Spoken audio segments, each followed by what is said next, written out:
Hello and welcome. Today I'm doing a video on the election as of today, July 10th, 2020.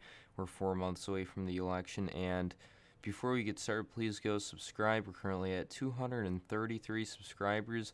Let's try to hit 250 by the end of the month, so let's get started. So first, Trump at the moment is down roughly 8 points in the average polling. This is his current worst point against Joe Biden. Um, I'm basing this as it is now, not where it will be, because it's kind of hard to predict where everything's going to be 4 months from now with the coronavirus, the Black Lives Matter movement, and everything else, the economy.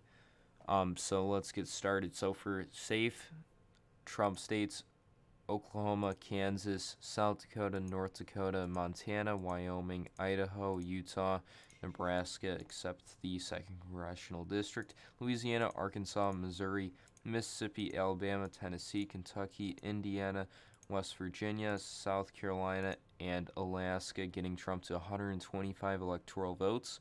Going over to Joe Biden will pick up California, Washington, Illinois, District of Columbia, Maryland, Delaware, Rhode Island, Massachusetts, Vermont, New York, Hawaii, all in the safe, and Maine's 1st district, all in the safe column.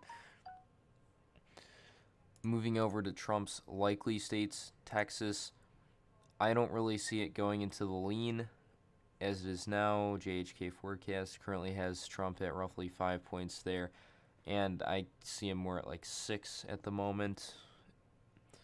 Another state that Trump will win in the likely margin. Actually, there isn't any other ones. So let's actually move over back to Biden. Oregon, Connecticut, New Jersey, these 3 states, they're very Democratic states, but they have not as much support in as California. They get around 10 points over the Republicans. I don't think it's going to push over 15. Moving over to New Hampshire, this state is usually a swing state, but as it is right now, I could see it going to Biden by around 5.5 points, 6 points. Maine at large, Minnesota, New Mexico, Colorado, Nevada, Virginia, bringing Biden to 232 electoral votes. Moving back to Donald Trump for the lean column, Georgia, Ohio, Iowa,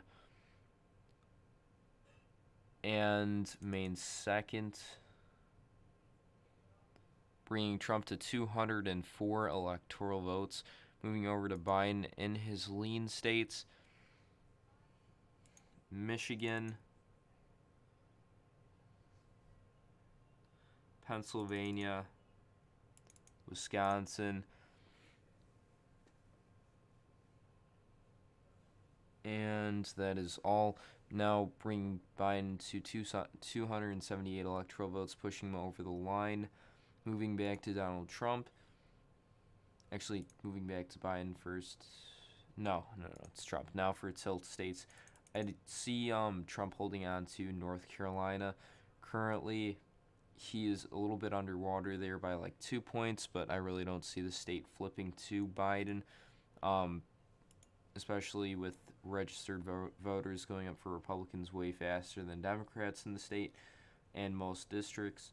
Going back to Biden, Arizona tilts to him. Biden is actually doing very good there. Currently in Arizona, he's up by around 3 points. I don't think it'll be that much. I think it'll be under 1% if it is to flip in 2020 to Joe Biden. Going back to Trump, I see Nebraska's 2nd Congressional District staying for Trump. JHK favors Trump most of the time. I think today it's slightly favoring Biden, but it's been back and forth, and it's mostly stayed with Trump. Republicans won the 2nd Congressional District in 2018 by around 2 to 3 points, which is a good sign for 2020 there. Florida, this state is very weird currently with polling. Has Biden up by, I think, 3 or 4 points, which I do not believe that at all. It's definitely a lot closer than it's saying. I don't think Trump's in the favor currently as it is now. I think Biden will, as of today, would pick up Florida very narrowly, maybe by 0.5%. So as it is now in July 2020, Trump has 220 electoral votes to Biden's 318. Thank you for watching. Please go subscribe, like the video, and hit the notification bell.